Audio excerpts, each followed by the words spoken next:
안녕하십니까. 2024학년도 정시모집 주요 변화 두 번째 시간 반영 비율 그리고 영어 및 한국사에 대해서 함께 이야기 나누게 된 저는 청명고등학교 교사 최재영이라고 합니다. 지난 12월 8일 수능 성적표가 학생들에게 배부되었습니다. 여러 언론 보도 자료 그리고 입시 기관들에서 다양한 해석의 자료들을 내고 있는데요.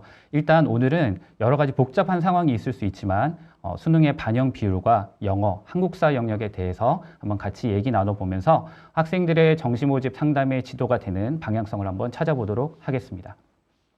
일단 여러 선생님께서는 정시 모집 지도하시면 어떠신지 모르겠는데 저는 참 어려운 것 같습니다. 첫 번째로 정시 모집과 관련된 변수들이 너무 많은 편이고요. 대학의 입장에서는 조금이라도 더 우수한 학생들을 선발하기 위해서 전년도에 비해서 여러 조건들, 반영 비율이라던가 인원수라던가 군의 이동이라던가 여러 가지 변경사항이 생길 수가 있습니다. 그리고 다양한 해석을 하다 보면은 여러 가지 지표가 나오게 되는데 그런 지표들은 결국은 여러 조건들 사이의 상관관계가 어느 정도 있을까를 따지는 다양한 자료들이 추가적으로 나오고 있습니다. 그러다 보니 저희가 검토해야 될 자료들이 참 많은 편이라 복잡한 부분들이 있겠고요. 두 번째로는 예측이 어렵다는 점입니다.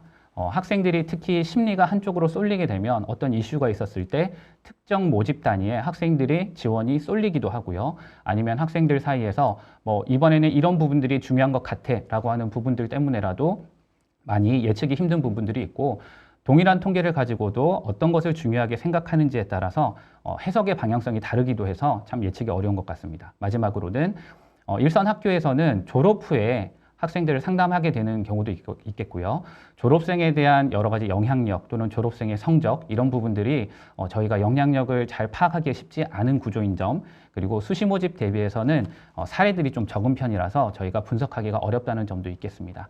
그렇지만 저희가 최대한 확인할 수 있는 부분들 그리고 대학의 요강 자료를 바탕으로 대학이 공개하는 자료들 결과를 바탕으로 해서 정시 모집의 여러 가지 변수들을 최대한 잘 이해하고 학생들이 필요로 하는 부분들, 학생들의 상황에 맞는 판단이나 선택을 도와주는 역할을 충분히 할 수 있을 것이라 생각합니다. 정시 모집을 실제 하게 되면은 저희가 첫 번째로는 기준이 필요합니다.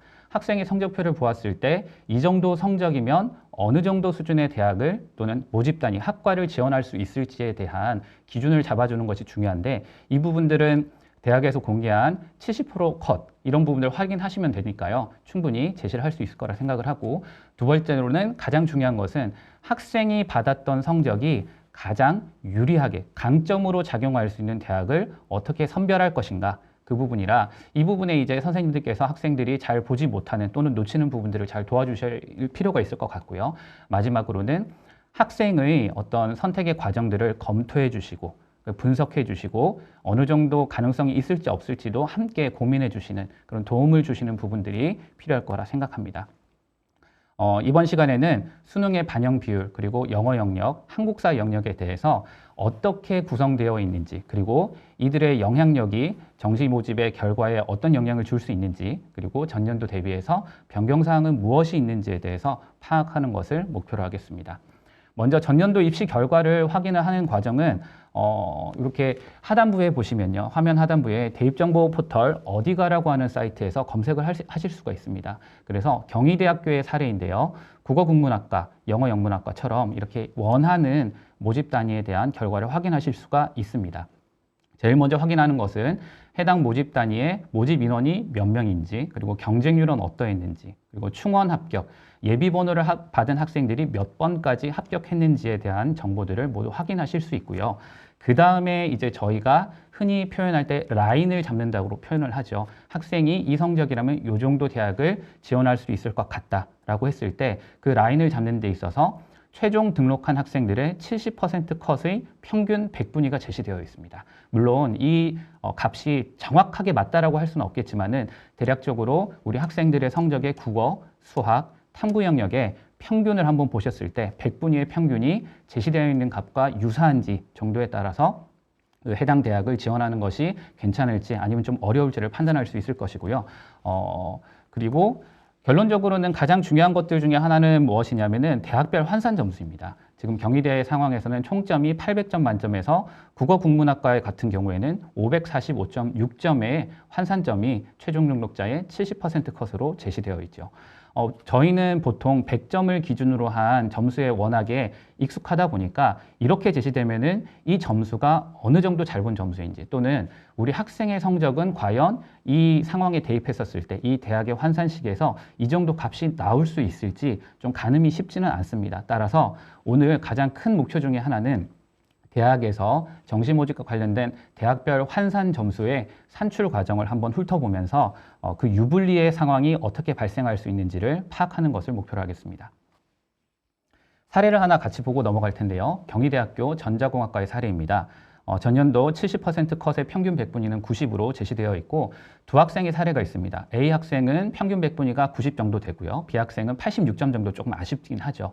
그리고 표준 점수의 합은 경희대 자체가 표준 점수를 반영하는 대학이기 때문에 단순 표점의 합으로도 어느 정도 대학의 수준을 가늠해 볼 수 있긴 한데 지금은 A 학생이 B 학생보다 6점 정도 높은 상태입니다. 세부적으로 보게 되면은 A 학생과 B 학생의 영역별 성적의 어떤 상황들을 비교해 보았을 때 B 학생은 A 학생에 비해서 국어를 좀 못 본 상황이고요. 수학은 둘 다 아주 우수하게 잘 봤습니다. 그리고 점수도 똑같고요. 영어는 A 학생이 좀 못 본 상태고 탐구 영역 역시 A 학생이 조금 부족한 상황입니다. 즉, 지금의 상황에서는 두 학생만 비교했었을 때 A 학생은 B 학생에 비해서 국어의 강점을 가지고 있고 B 학생은 A 학생에 비해서 영어와 탐구 영역에 강점을 가지고 있는 학생입니다. 실제 결과로 따져보게 되면은 A 학생은 불합격을 했고 B 학생은 충원 합격을 한 사례이며 대학 환산점으로 보았을 때 표준 점수의 단순 합은 6점 정도 A가 많았지만 실제 환산점에서는 2.48점 B가 더 많은 경우였습니다. 구체적으로 살펴보게 되면은 각각의 영역별로 환산점이 A가 이제 B보다 국어에서는 7.2점 정도 잘 받은 상황이었지만은 탐구 영역에서 7.284점 그리고 결정적으로는 영어 영역에서 2.4점을 못 받은 결과가 되어버려서 불합격한 사례가 될 수 있겠죠. 이렇게 된 이유는 결론적으로는 반영 비율의 영향이 컸다고 볼 수 있습니다. 아까 말씀드린 바와 같이 A 학생은 국어를 잘 봤지만 탐구가 일단은 부족한 상황이었고요. 반대로 B 학생은 탐구를 잘 보고 국어가 좀 모자란 상황이었는데 반영 비율을 비교해 보았을 때 국어와 탐구가 20대 30으로 탐구의 반영 비율이 훨씬 큽니다. 1.5배. 그러니까 영향력이 크다 보니 실제로 표준 점수, 국어의 표준 점수 9점의 차이, 그리고 탐구에서 약 6점 정도 되는 차이들이 서로 상쇄되는 효과가 있었고 결론적으로는 영어가 한 등급이 모자라는 바람에 영어 영역의 반영 때문에 A 학생이 불합격하게 된 사례라 볼 수 있겠죠. 따라서 그만큼 이 환산되는 점수 과정들을 조금 더 살펴보다 보면 수능의 영역별 반영 비율의 중요성 그리고 영어와 한국사 영역의 유불리를 따져볼 수 있을 겁니다. 지금 화면에서는 한국사를 제시는 안 했는데 두 학생 모두 만점에 해당하는 점수를 거두었습니다. 자, 두 번째로 이제 본격적으로 반영 비율과 영어, 한국사 영역들을 하나하나 살펴보도록 하겠습니다. 반영 비율은 쉽게 얘기하면은 대학이 생각하는 우선순위라고 보시면 좋을 것 같습니다. 가중치라고 표현할 수 있겠죠. 예를 들어서 서울대의 상황을 한번 보시게 되면 일반 전형의 1단계에 산출해서 수능 반영 지표는 활용 지표는 표준 점수로 이제 산출을 하게 되고요. 영어나 한국사 영역은 감점으로 처리되고 있습니다. 구체적으로 보게 되면은 지금 이제 보여드리는 화면에 그 하단 중간에 있는 부분들은 대학에서 공개한 정시 모집 요강에 나와 있는 부분을 캡처한 것이고요. 여러 선생님들께서도 학생 여러분들께서도 가장 정확한 자료는 대학에서 공개한 자료이기 때문에 꼭 정시 모집 요강을 확인하시는 것을 권유드립니다. 다시 한번 돌아와서 생각을 해보게 되면은 영역별 상대 반영 비율이 국어가 100이었을 때 수학이 120, 그리고 탐구가 80으로 제시되어 있죠. 근데 이렇게 두면은 보기가 좀 불편하다 보니 저희가 100분율, 100을 기준으로 해가지고 한번 국어, 수학, 탐구의 비율을 따져보면 국어는 33.3%, 수학이 40%, 그리고 탐구가 26.7%에 반영이 된다는 걸 알 수 있습니다. 근데 실제로 이제 서울대식으로 계산이 되어지는 과정에서는 다음과 같이 영역별 평가 방법에 국어 영역은 표준 점수를 그대로 쓰게 되고요. 수학 영역 같은 경우에는 학생이 받은 수학 표준 점수에다가 곱하기 1.2를 해주고 있습니다. 탐구 영역은 학생이 받은 과목별 두 과목의 표준 점수의 합에 0.8을 곱해주고 있는 걸 확인할 수 있습니다. 즉, 이 서울대 같은 경우에는 대학별 환산점이 산출될 때 표준 점수에 예를 들면 지금 100대, 120대, 80이라고 했던 상대적인 반영 비율이 결국은 가중치 개념으로는 1대, 1.2대, 0.8로 보실 수 있겠죠. 그래서 이 가중치에 학생이 받은 영역별 표준 점수를 곱해서 산출이 되었다라고 하는 것을 알 수가 있겠습니다. 그래서 이런 식으로 하나하나 한번 대학마다의 상황들을 이해해 보시는 것이 어떨까 하는 부분을 말씀드리고요. 서강대 사례도 한번 확인을 해보도록 하겠습니다. 서강대학교 같은 경우에는 표준 점수와 탐구 영역은 변환 표준 점수가 반영되어지는 대학인데요. 자, 서강대 같은 경우도 동일하게 가중치로 제시를 하고 있습니다. 국어대, 수학대, 탐구의 가중치는 1.1대, 1.3대, 0.6으로 제시되어 있고 똑같이 백분율로 바꿔서 생각을 한다면 36.7대, 43.3대, 20 정도의 반영 비율을 나타내고 있죠. 한눈에 보더라도 서강대 같은 경우에는 탐구보다 수학의 반영 비율이 거의 2배 이상으로 높구나, 수학이 중요하구나 라고 하는 부분들을 알 수도 있습니다. 아랫부분에 대학 수학 능력 시험의 산출, 성적이 실제로 대학의 이 가중치를 반영한 산출 과정을 보시게 된다면 132점이라고 하는 국어 점수에 가중치 1.1, 국어 가중치를 곱해줬고요. 수학에 121점 표준 점수에 가중치 1.3을 곱했고 그리고 탐구 두 가지는 변환 표준 점수라고 해서 이제 대학이 곧 발표를 하기 시작할 것입니다. 그래서 대학마다의 표준 점수를 더해준 다음 그 가중치 0.6을 곱해준 다음에요. 영어와 한국사 같은 경우에는 가산점 방식으로 운영되고 있기 때문에 지금 상황이라면 영어가 2등급, 한국사 3등급이라서 그 부분을 더해주시면 되겠습니다. 그래서 실제로 생각을 해보니 계산의 과정을 보다 보니까 결국은 국어에서의 표준 점수, 서강대 방식으로 계산을 한다면 국어에서의 표준 점수 1점의 의미는 1.1점으로 환산되어지는 것이고 수학은 1.2, 표준 점수 1.2, 환산했을 때 1.3점, 탐구는 표준 점수 1.2, 환산 점수 0.6점 그런 가치를 가지고 있구나라고 하는 것을 알 수가 있겠습니다. 그리고 더 나아가서 참고적으로 서강대 같은 경우에는 이렇게 국어, 수학, 탐구 600점 만점이 되는 상황에 가산점 영어 최대 100점, 한국사 최대 10점에서 710점이 전형 총점이 된다는 사실도 확인하시고요. 참고로 또 자연계열 같은 경우에는 탐구 2 과목들에 가산점이 붙습니다. 그래서 0.5점의 가산점이 과목마다 추가되고 만약 두 과목을 선택을 했다면은 0.5 더하기 0.5에다가 결국 다시 가중치 0.6을 곱하게 되니까 710점에 0.6점이 최대한 더해질 수 있는 한도라고 보실 수 있겠습니다. 다음으로 숙명여대 케이스도 한번 생각을 해보면요. 숙명여대도 표준 점수를 반영하는 대학이고 영어는 이제 비율로 반영되고 있습니다. 가산점 감점이 아니고요. 그리고 한국사는 가산점으로 반영되는 곳이라 인문계열의 예를 들어본다면 국어가 35%, 수학이 25%, 영어가 20%, 탐구가 20%로 이렇게 세팅이 되어 있습니다. 근데 잘 보시면은 하단부에 정시 가군 일반 학생 전형의 한국 어문학부에 지원한 경우라고 되어 있는데 환산식이 조금은 다르죠. 어떻게 되어 있냐면은 학생이 받았던 국어 영역의 표준 점수를 국어 영역의 표준 점수 최고점으로 나누게 되어 있습니다. 그리고 난 다음에 국어 같은 경우에는 반영 비율, 인문에 해당하는 35%, 비율로 따지자면 0.3으로 곱해주는 이런 식의 계산이 들어가다 보니까 숙명여대와 같은 표준 점수를 반영하는 최고점을 반영하는 대학들은 이렇게 나눠줘야 되죠. 올해 같은 경우에는 국어의 표준 점수가 150점이었고 수학의 표준 점수의 최대값이 148점이어서 이렇게 나누어 준 다음에 학생의 성적을 집어넣어서 계산하게 됩니다. 그러다 보니까 작년과 비교를 하게 되면은 작년에는 국어의 표준 점수의 최대값이 134점, 수학의 경우 145점이었는데 올해는 국어의 표준 점수 최대값이 16점 증가해서 150점이 되어버렸고 수학도 증가는 했으나 3점 정도 증가한 상태입니다. 그리고 환산되어지는 식을 다시 한번 눈여겨보시게 되면은 결국 학생의 점수가 표준 점수의 최고점이 높아지면 높아질수록 환산점은 줄어드는 구조로 되어 있습니다. 즉 2023년도에 비해서 국어 영역은 표준 점수 1점의 가치가 2.611에서 올해는 2.33 정도로 좀 감소하고 있다. 그렇기 때문에 작년의 입시 결과를 참고하실 때는 점수가 좀 줄어드는 부분들을 감안해 주셔야 되겠다라고 하는 부분들도 체크를 해주시면 좋겠습니다. 이제 백분위를 적용하는 대학 중에서 상명대학교의 예를 한번 보도록 하겠습니다. 백분위는 100을 기준으로 하니까 저희가 이해하기가 조금 더 쉽고요. 상명대학교 같은 경우에는 특별히 또 탐구는 한 과목만 반영되고 있습니다. 보시면 수능 성적의 총점은 1000점 기준으로 되어 있고 그 1000점 중에서 30%의 비율을 인문사회 계열에서는 국어가 30% 비율을 가지고 있는 것이고 수학은 또 동일하게 30%, 영어가 20%, 탐구가 20%죠. 그렇다면 국어는 1000점 중에 300점의 어떤 그 비중을 가지고 있는 것이고 수학도 300점, 영어와 탐구는 200점씩 됩니다. 그러다 보니까 이제 인문사회 계열로 모집 단위에 이제 지원을 했을 때 예시에 나와 있는 것처럼 국어가 90, 수학이 80, 100분위가요. 그리고 영어는 3등급이면서 사회탐구가 87, 과학탐구가 80의 100분위를 가지고 있고 한국사는 3등급을 받았다고 한다면 지금 영어 반영 점수 그리고 한국사의 가산점 항목들을 참고하여서 아래 부분과 같이 표와 같이 계산을 할 수가 있겠고요.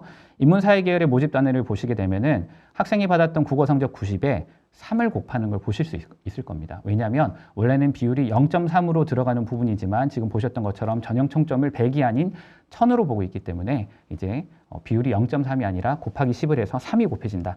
즉 지금 보시면 각각의 국어, 수학, 그리고 영어, 탐구에 곱해져 있는 이 값들이 결국은 각각의 영역별 100분의 1점의 가치라 보실 수 있겠습니다. 자, 이런 부분들 구조를 가지고 있다는 걸 이해를 하신다면은 아마도 좀 더 유불리를 따질 때 도움이 될 수 있을 거다라고 생각을 합니다. 그래서 본격적으로 영역별 반영 비율의 유불리를 파악을 하실 때는 다음과 같은 조건들을 생각해 보시면 좋겠습니다. 첫 번째, 지원 가능 범위를 반드시 확인을 해 주십시오. 학생이 예를 들면 수학을 잘 봤다고 했는데 수학만 잘 보고 나머지 영역들은 다 이제 기대하는 수준보다 낮게 된다면은 학생이 원하는 대학을 지원하지 못할 가능성이 높습니다. 그러니까 초반부에 보여드렸던 것처럼 대학들의 70% 컷에 해당하는 100분위의 자료를 참고하셔서 너의 성적이면은 너가 희망하는 대학 괜찮을 것 같아. 아니면 너는 이 정도에 해당하는 100분위를 찾아가야 될 것 같아. 라고 하는 부분들을 좀 도와주시면 좋겠고요. 두 번째로는 대학들마다 반영 지표, 그러니까 활용하는 지표들이 다릅니다.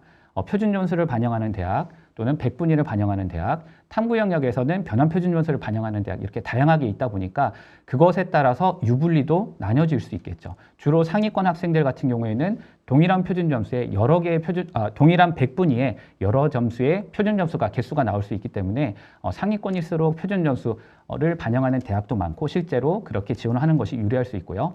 이제 점점점 내려올수록 100분위 지원하는 대학들도 고려를 해보실 수 있겠습니다. 그리고 영역별 반영 비율의 현황을 어느 영역이 가장 높은지 그리고 높은 것 그 다음 영역이 어느 정도인지 각각의 영역마다의 비율의 차이도 반드시 확인해 보실 필요가 있겠습니다.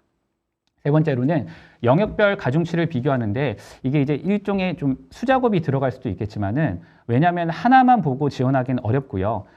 국어와 수학, 계열에 따라서는 인문 계열이라면 국어를 기준으로 했을 때 나머지 영역들이 어느 정도 비중을 갖는지 꼭 확인해 주시는 것.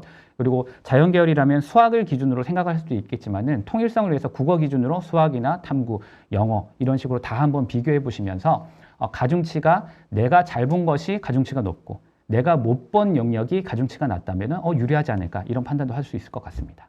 네 번째로는 수능 반영 영역이 이제 여러 대학들이 있다 보니까 모든 영역, 4개 영역이 반영될 수도 있고 4개 중에 잘했던 영역을 반영할 수도 있고 잘했던 순서대로 반영할 수도 있고 다양한 상황들이 있기 때문에 한번 그런 변수들을 한번 챙겨보시고요.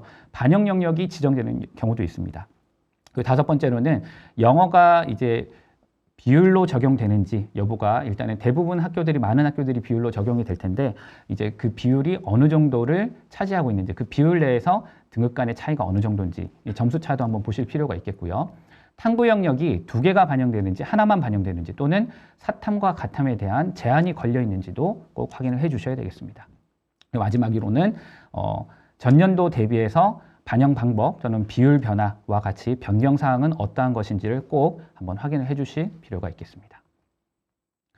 참고적으로 학생들의 유불리를 따지는 데 있어서 표준 점수가 유리한지 또는 100분위가 유리한지를 파악을 할 때는 저희가 주로 활용하고 있는 대입 상담 프로그램의 학생 성적 분석 메뉴를 통해서도 충분히 가능하다고 봅니다. 지금 위에 아래 2명의 학생에 대한 표준 점수 100분위에 대해서 비슷한 성적대 학생들을 대비해 가지고 어느 영역이 얼마나 유리하냐 불리하냐를 나타내고 있죠. 그럼 첫 번째 학생 같은 경우에는 국어가 4점 유리하고 수학이 4점 불리하고 근데 100분위로 따지면은 국어가 5 유리하고 수학은 2, 탐구가 2. 그렇다면 이런 상황을 견주어 보았을 때 이 학생은 100분위가 좀 더 유리하지 않을까라고 하는 부분들도 생각을 해볼 수 있기 때문에 대입 상담 프로그램이 이제 좀 잘 구비가 되어지고 업데이트가 된다면 충분히 활용해 보실 수 있겠다고 생각합니다. 자, 지금 보여드리는 표는 이제 반영 비율의 현황을 전체적으로 이제 하나로 모아서 한번 보도록 하겠습니다. 지금 제시되어져 있는 기준은 어떻게 생각하시면 되냐면 일단은 인문계열에 관련된 학과이고요. 국어의 반영 영역의 비율을 1로 보았을 때 나머지 영역들의 비중을 한번 생각을 해본 겁니다. 그러니까 국어분의 수학, 국어분의 영어, 국어분의 탐구라고 보시면 되겠죠. 그리고 정렬의 기준은 수학의 그 비중이 낮은 것부터 높은 순으로 이제 정렬을 해놨습니다. 왼쪽, 오른쪽 밑으로 내려갈수록요. 왜 그러냐면 아무래도 인문 학생들이 지난 정시 모집에서도 수학을 잘 본 학생들이 교차 지원을 하면서 넘어오다 보니 좀 어려운 경우들이 많았습니다. 그러다 보니까 국어를 기본적으로 잘 보면서 수학의 반영 비중이 둘을 비교했을 때 좀 낮다면 아무래도 기존의 인문 학생들에게 유리하다고 볼 수 있을 것이기 때문에 그 순서대로 배치를 했고요. 오른쪽 하단부에 보시면 서강대나 서울대 같은 경우에는 이를 넘어가죠. 그러니까 오히려 인문이지만은 국어보다 수학의 반영 비율이 크다는 뜻이고 그 정도도 좀 큰 편입니다. 그렇기 때문에 서강대나 서울대를 지원할 학생들 같은 경우에는 충분한 수학의 역량을 지니고 있어야지 인문계열에서도 지원할 수 있겠다라고 하는 점도 알 수 있겠고요. 한 가지 또 유의하셔야 될 부분들은 무엇이냐면은 단순히 국어 대비 수학의 반영 비율이 낮다고 해서 무조건 유리하다기보다는 일단은 국어 영역, 대학마다 국어 영역 자체의 반영 비율이 얼마인지도 꼭 봐주셔야 될 것 같습니다. 40이냐, 30이냐, 35냐에 따라서도 동일한 예를 들면은 지금 1에 해당하는 오른쪽 부분에 이화여대부터 쭉 나와 있는 국어하고 수학의 반영 비율이 같은 아이들 안에서도 30, 30으로 같은 곳이 있고 연세대나 고려대처럼 33.3 심지어 중앙대 같은 경우는 40대 40입니다. 이렇게 돼버리면은 국어와 수학의 비중은 동일하지만은 전체에서 차지하는 국어 더하기 수학의 반영 비율은 80이나 되기 때문에 수학의 영향력이 커지는 효과가 있습니다. 따라서 유의해야 될 필요가 있겠고요. 색칠되어져 있는 부분들은 예를 들어서 건국대학교 인문1 같은 경우에 국어가 파란색 40이고요. 영어가 빨간색 10이죠. 자, 이 부분은 빨간색은 그만큼 전년 대비해서 반영 비율이 이제 줄어들었던 부분은 빨간색으로 표현을 했고요. 그 다음에 늘어난 쪽은 파란색으로 표시가 되어 있습니다. 구체적으로 5가 늘어난지 5가 줄어들는지는 후반부에 다시 한번 정리해 드리도록 하겠습니다. 자연도 비슷한 방식으로 한번 정리를 해보았는데요. 자, 국어를 기준으로 했었을 때 이번에는 수학의 비중이 큰 것부터 낮은 쪽으로 배치를 했습니다. 당연히 자연계열 같은 경우에는 수학의 중요도가 높기 때문에요. 수학이 비중이 높은 것부터 해서 낮은 것으로 배치를 해놓은 상태고 추가적으로 이제 차이점이 뭐냐면 인문에 비해서 국어를 기준으로 했었을 때 탐구의 비중이 대부분 1을 넘어가고 있습니다. 그래서 이런 부분들도 잘 한번 체크해 보시면서 이제 지원을 하시면 좋겠고 특별히 수학과 탐구의 반영 비율의 합이 전체 100을 기준으로 했을 때 65, 70을 넘어간다면 그만큼 수학과 탐구의 역량이 우수한 학생들에게 훨씬 유리하다라고 보셔야 될 거기 때문에 학생의 상황에 따라 조금 더 면밀하게 검토하실 필요가 있겠습니다. 자, 다음으로는 이제 영어로 한번 넘어가 보도록 하겠습니다. 영어가 참 이제 2018 수능 이후로 가장 어려웠다고 평가되고 있죠. 실제로 2023 수능과 2024 수능을 비교해 보았을 때 1등급 인원이 무려 13,000여 명 정도 감소한 상태입니다. 14,000여 명에 가깝죠. 2등급도 2,700여 명 이제 줄어들어 있는 상태고 3등급이 9,000명 넘게 증가했습니다. 비율로 따지더라도 2023 수능 대비해서 2024 수능에서는 약 3.11%포인트 정도 줄어들어 있는 상태니까요. 그리고 2등급도 좀 어느 정도 줄어들고 3등급이 많이 늘어났습니다. 오른쪽에 이제 막대 그래프로도 그 상황이 표시되어 있는데 이러다 보니까 아무래도 국어도 어렵고 수학도 어렵는데 영어까지 어려워지다 보니까 많은 학생들이 수능 최저학력 기준을 충족하지 못할 가능성이 높아졌습니다. 그리고 한 등급씩 1등급 받아야 될 학생들이 2등급으로 떨어지면서 또는 영어에서 2등급이 나와야 되는 학생이 3등급으로 내려가게 되면서 의도치 않게 불리한 상황이 만들어졌다고 볼 수도 있겠죠. 따라서 그렇다면 지금 이제 저희가 대처할 수 있는 부분들은 1등급을 받은 학생들은 잘했습니다. 그러니까 우수하고요. 근데 2등급을 받은 학생이라면 그 1등급과 2등급 사이의 이 격차들을 어떻게 극복을 해낼 것인가 그리고 그 정도가 어느 정도 심한지 미미한지를 꼭 파악을 하셔서 지원을 하셔야 될 것 같습니다. 영어 영역의 유불리를 판단할 때는 크게 세 가지를 비교해 보시면 되겠습니다. 첫 번째로는 반영의 방식이 가산 방식인지, 감점 방식인지 또는 비율 적용인지를 꼭 확인을 해 주시고요. 또 비율, 왠지 모르게 비율로 적용했을 때 뭔가 이런 반영의 영향력이, 영어의 영향력이 커질 거라고 예상할 수 있겠지만 실제 뜯어보게 된다면 비율이 15%, 20% 적용되지만은 오히려 생각보다 감점되는 폭은 작은 경우도 있기 때문에 그런 부분도 체크를 해주셔야 되겠고요. 두 번째로는 영어 등급별 환산 점수의 영향력, 이 부분이 중요하겠죠. 아까 말씀드린 것처럼 1등급 받아야 될 친구들이 2등급이 나왔었을 때 이 1등급에서 2등급까지의 감점을 어떻게 극복할 것인가. 그 정도를 한번 우리가 국어와 수학의 표준 점수 또는 백분위를 얼마나 잘 받아야 될 것인가와 함께 연결지어서 생각해 볼 필요가 있겠고요. 마지막으로는 전년 대비 변경상 환산표가 일부 바뀐 곳도 있습니다. 2, 3, 4등급에 해당하는 점수만 바뀌어진 곳들도 있겠고 비율이 감소한 곳도 있고요. 반영 방식의 차이가 예를 들면은 가산점이었다가 비율로 바뀌기도 하고 이런 상황들이 있기 때문에 꼭 챙겨보실 필요가 있습니다. 영어 영역의 반영 방법은 주요 대학 기준으로 했었을 때 가산점은 서강대 중앙대 그리고 감점은 고려대 서울대 몇 개 대학 없습니다. 그리고 대부분은 비율로 적용되어 있는데 주의해야 될 사항은 대학에서 제공하고 있는 영어 등급별 환산 점수가 1등급부터 9등급까지 쭉 나와 있을 텐데요.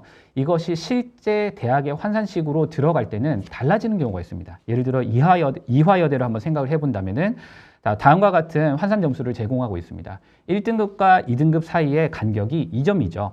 2등급에서 3등급은 4점 정도 차이가 나고 있는데 이화여대는 20%의 반영 비율, 영어 반영 비율을 가지고 있기 때문에 실제로 1000점 만점으로 환산될 때는 다음과 같이 2배가 돼버립니다.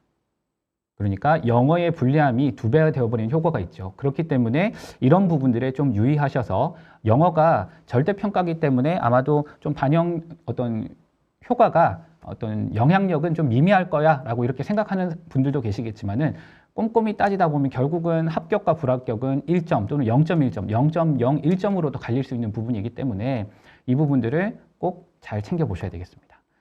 사례를 들어서 한번 설명을 드리겠습니다. 서강대학교 기계공학과 전년도 70컷의 평균 백분위는 91로 제시되어 있습니다. 반영 비율은 국어가 36.7, 그리고 수학은 43.3, 영어는 가산점 방식이고 탐구가 20% 반영되고요. 한국사가 가산점 10점까지 되어지는 구조입니다. 오른쪽에 표의 일부를 제시를 해드렸고요.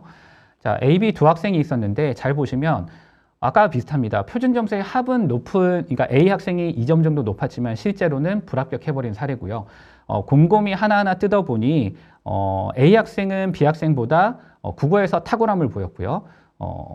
대신 수학을 B 학생보다 좀 못 본 상태입니다. 그런데 지금 이제 보시면은 국어에서의 표준 점수 차이는 7점이었고 수학에서의 표준 점수 차이는 6점이죠. 국어의 표준 점수 차가 더 크긴 하지만 실제로는 반영 비율을 적용을 해 보았을 때는 오히려 수학에서 A 학생이 6점 못 봤던 부분들이 7.8점, 그리고 국어에서 잘 봤던 점은 7.7점으로 환산되니까 오히려 이 둘만 환산하더라도 더하더라도 A보다 B가 성적이 좋은 상태입니다. 그리고 영어 같은 경우가 A가 B보다 한 등급이 낮죠. 그러다 보니까 1점의 감점이 되는 효과가 있는 것이고 탐구 영역은 비슷해 보이긴 하지만은 어쨌든 0.18점 B가 잘 본 상태입니다.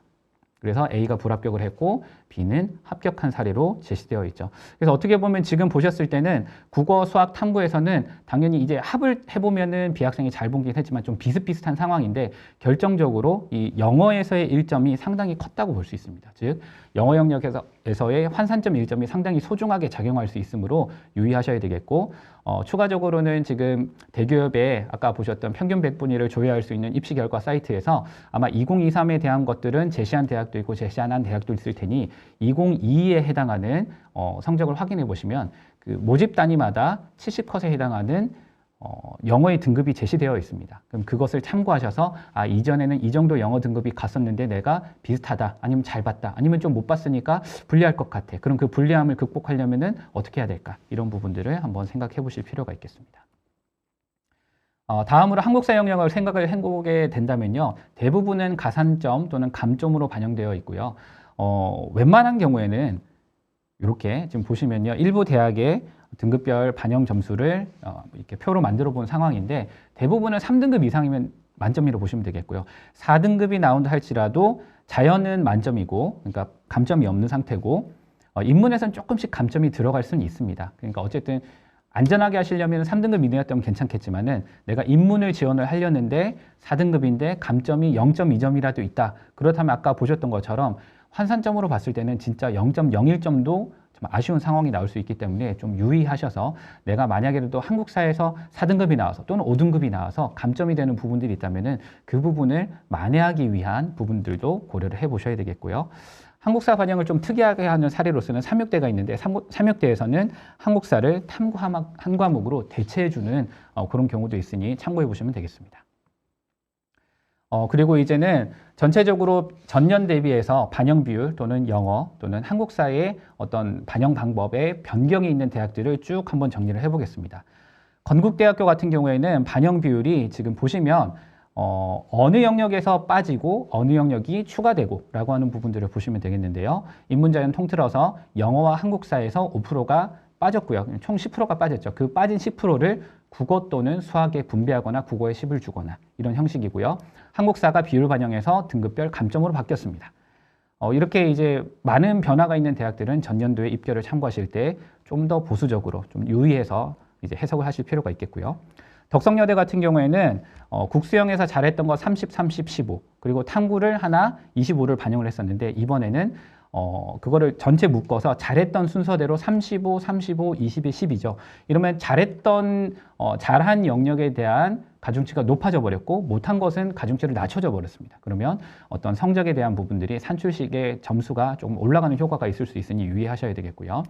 동국대 같은 경우도 기본적으로는 영어와 한국사에서 5%씩 빼버렸고요. 그 뺀 것을 계열에 따라서 인문이냐 자연이냐 아니면 AI 소프트웨어 융합학 분야에 따라서 국어 또는 수학 또는 탐구에다가 또 탐구에서도 자연 같은 경우는 과탐으로 제한 걸어서 이렇게 5%씩 추가해주고 있습니다.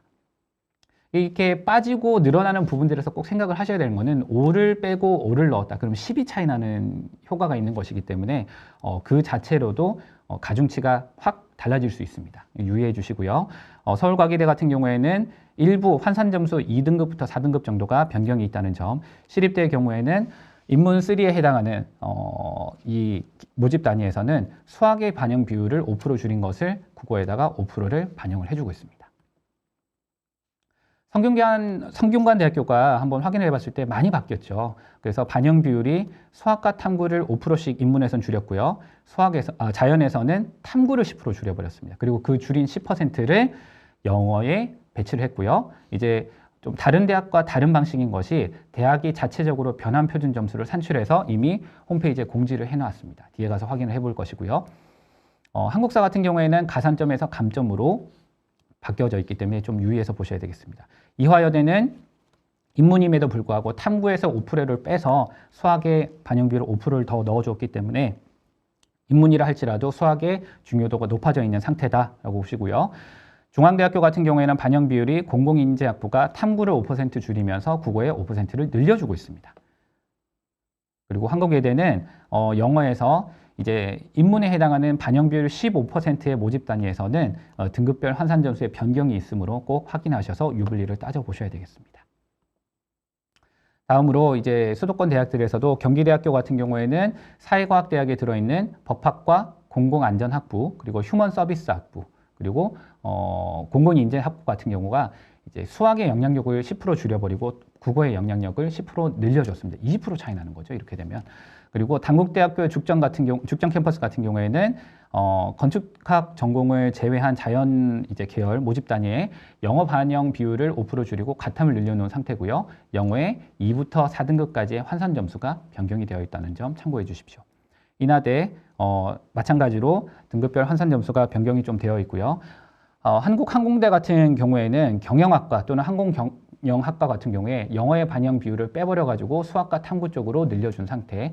그 외에는 이제 국어나 탐구 쪽에 늘려줬다라고 하는 부분들 그리고 전체적으로 등급별 영어에서의 환산 점수가 변경된 부분들을 확인을 해주십사라고 하는 부탁을 드리겠습니다.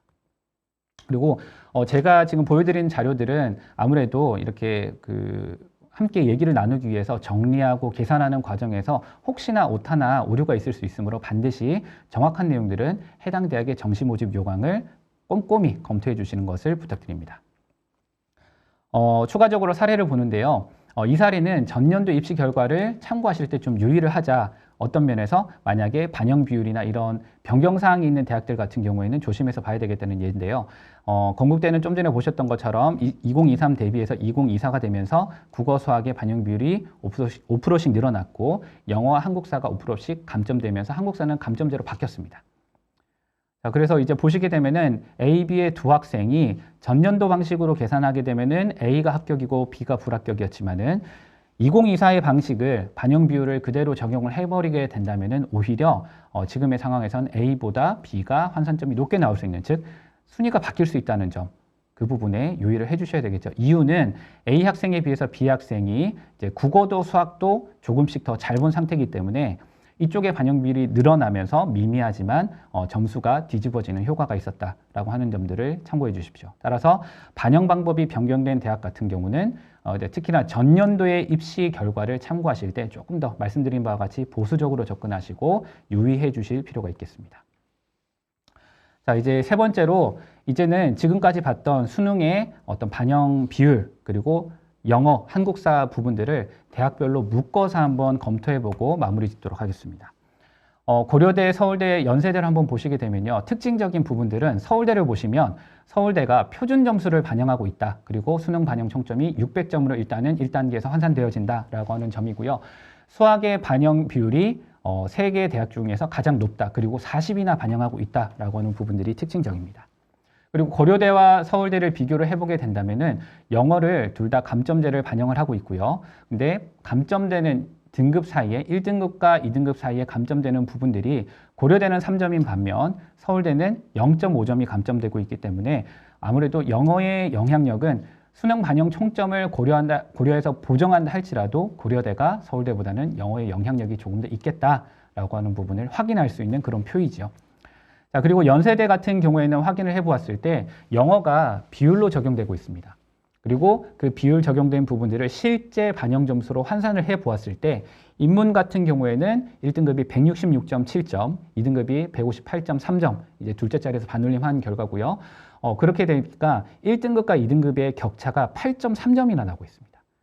자연계열도 이제 비율이 조금 떨어지긴 했지만은 비교를 해보았을 때 5.6점 정도의 차이가 나죠. 그러면 이 세 개 대학을 비교해봤을 때 당연히 연세대학교 같은 경우에는 만약에 목표로 한 영어 등급이 나오지 않았을 때는 이 영어 점수 차가 상당히 크게 작용할 수 있습니다. 그래서 영어 영역의 영향력이 큰 순서대로 생각한다면 연세대학교가 가장 크다고 볼 수 있겠고 그 다음이 고려대, 그리고 좀 미미하지만 서울대도 일정 부분 영향은 있을 수 있습니다. 라고 하는 것들로 정리할 수 있겠습니다. 그리고 보시면 이제 자연계열 쪽에서는 아무래도 상위권 대학일수록 확률과 통계 또는 탐구에서 사탐을 이제 지원하지 못하는 상황이 이렇게 제한이 걸려 있다라고 하는 부분들도 눈여겨보실 수 있겠죠. 다음으로 서강대와 성균관대, 한양대를 한번 알아보도록 하겠습니다. 서강대 같은 경우는 눈에 띄는 것은 아무래도 이제 수학의 반영 비율이 타 대학 비해서 좀 높다는 편이죠. 아까 저희가 봤던 가중치 개념으로 봤을 때도 확인했던 사항이고요. 그리고 영어를 가산점으로 반영하고 있다. 나머지 이제 성균관대나 한양대는 영어를 10% 반영 비율로 넣고 있다는 점이고, 또 성균관대 아까 이제 변화가 많았는데 구체적으로 이제 반영되어지는 환산표를 보게 되면 1등급이 132점, 2등급도 132점입니다. 즉 1등급과 2등급 사이에 차이가 없습니다. 이러다 보니까 아마도 성적이 우수하면서 1등급이 아니라 영어가 2등급 나온 학생들이 성균관대에 대해서 조금 더 관심을 가지게 되는 요소가 되지 않을까라고 하는 생각이 들어지고요. 한양대 같은 경우에는 특징적인 부분들은 탐구의 반영 비율이 타 대학 비해서 높은 편입니다. 인문이라 할지라도 지금 30의 반영 비율을 가지고 있고요. 자연 같은 경우에는 과탐의 35% 정도의 높은 반영 비율을 가지고 있습니다. 그리고 추가적으로 영어를 따져보았을 때도 한양대는 환산되어지는 식을 보았을 때 10% 반영되어서 100점 만점 중에 1등급에서 2등급으로 내려갔을 때는 4점의 차이가 나고 있습니다. 그러니까 격차가 큰 편이기 때문에 이 부분들 자연이라 할지라도 2점 정도의 격차가 나고 있기 때문에 서강대, 성균관대, 한양대 이 그룹 내에서는 영어의 영향력이 높은 것이 한양대라고 생각하실 수 있습니다.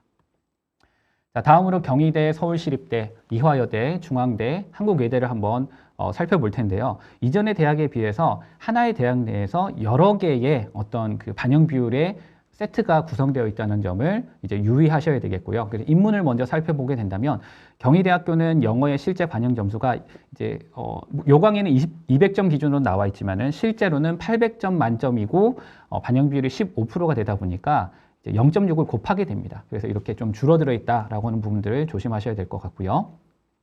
그리고 좀 특이사항은 인문과 관련해서 간호건축 또는 지리 한의회 쪽이 확통 또는 사탐의 학생들만 지원할 수 있도록 약간 벽을 만들어줬다. 아무래도 교차 지원에 대한 부분들을 고려해 주신 것이 아닌가라고 생각되어 줄 수 있겠습니다. 시립대 같은 경우에는 아까 보셨던 것처럼 이제 파란색이 증가한 부분, 빨간색이 감소한 부분이라고 설명을 드렸죠. 그래서 인문 3에 해당하는 부분들이 이렇게 구성되어 있다는 것을 확인하실 수 있겠고요. 이화여대가 앞서 살펴본 바와 같이 영어의 영향력이 가장 큰 대학이다라고 보실 수 있겠습니다. 그래서 지금 이제 색칠되어져 있는 영어의 실제 반영 점수하고 영어의 점수 차이에서 색칠이 되어져 있는 부분들이 바로 대학에서 정시 모집 요강에 보여준 그 등급의 환산표가 실제 반영되면 이렇게 바뀝니다. 변동이 있는 곳입니다. 라고 하는 것이기 때문에 좀 참고해 주시면 좋겠습니다. 그리고 중앙대 같은 경우에는 앞서 설명드린 바와 같이 국어와 수학의 비중은 1대1로 동일하지만은 반영 비율 자체가 수학의 반영 비율이 크게 들어가 있기 때문에 이제 학생들이 지원했을 때 내가 수학 성적이 안 좋다면은 조금 고민이 필요한 부분이라고 생각할 수 있겠고요. 한국외대 같은 경우에는 이제 700점 만점이다 보니까 조금 이제 다르게 적용될 수 있겠지만 실제로 반영되어지는 영어의 점수들이 1등급, 2등급 차이가 인문 A에서는 2점 정도, 인문 B에서는 1.5점 정도라서 그래도 상대적으로 타 대학에 비해서 외대이기 때문에 뭔가 영어를 더 많이 반영할 것 같아. 꼭 그런 건 아니라는 점 확인하실 수 있겠습니다. 자연계로 넘어와서 생각을 해보시면요. 역시나 경희대와 이화여대가 이제 특히나 이화여대가 4점 정도 영어에서의 영향력을 발휘하고 있다. 1등급, 2등급 사이에서 확인하실 수 있는 상황이고 전체적으로 보았을 때 수학과 탐구의 반영 비율의 합이 영어를 제하고 났을 때 어느 정도 되는지에 따라 예를 들면 서울시립대 자연 1 같은 경우에는 자연 2 같은 경우에도 마찬가지지만요. 둘을 합쳤을 때 수학과 탐구의 반영 비율의 합이 70입니다. 이제 60이나 65를 넘어가게 된다면 당연히 수학과 탐구의 영역이 우수한 학생일수록 좋은 성적을 나올 수 있는 구조인 점 참고해 주시면 되겠습니다.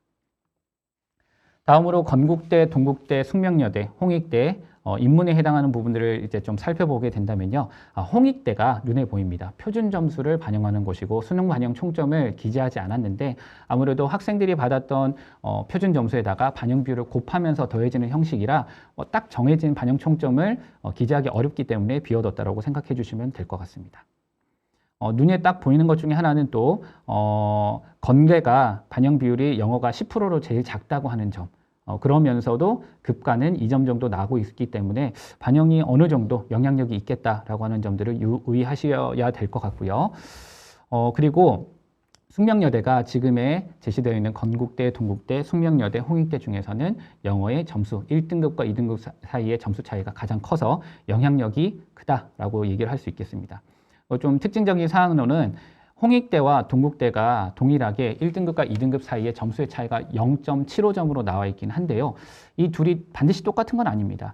앞서 계속 설명했던 것 같이 내가 1등급이 나와야 되는데 2등급이 영어가 나왔어. 그래서 내가 이거를 좀 만회를 해야 되면은 다른 친구들보다 어느 정도 국어나 수학이나 탐구가 잘 나와야 될까를 고민을 해보는 게 필요하다고 했는데 여기 한번 보시게 되면요.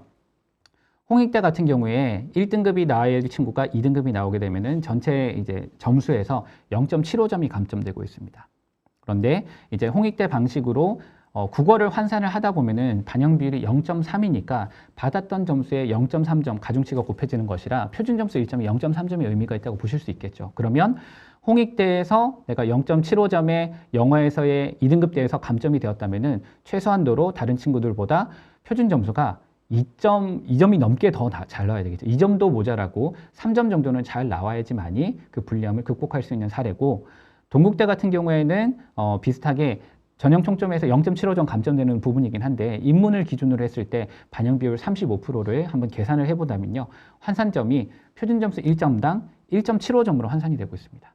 그렇기 때문에 동국대는 이렇게 보았을 때 0.75점의 의미가 동국대보다 홍익대에서 조금 더 크게 영향력을 미치고 있다. 영어의 영향력이 크다라고 생각을 해볼 수가 있겠습니다.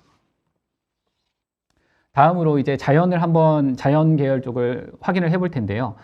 보시면은 숙명여대가 좀 독특한 상황입니다. 숙명여대가 보시면 수학과나 통계학과 같은 경우에 수학의 반영 비율이 50%나 되긴 하죠. 그렇다면 여학생들 중에서 영어의 불리함을 극복할 수 있고, 아까 보셨던 것처럼 이제 숙명여대 같은 경우에는 점수차가 4점씩 나고 있기 때문에 상당히 큰 편이라 그런 부분들 좀 감안을 하시면서 수학의 역량이 우수한 학생이라면은 수학과, 숙명여대의 수학과나 통계학과를 한번 지원을 해볼 수 있을 것 같습니다. 그리고 나머지 대학들도 쭉 훑어보시면서 한번 이제 반영 비율을 한번 보시고요.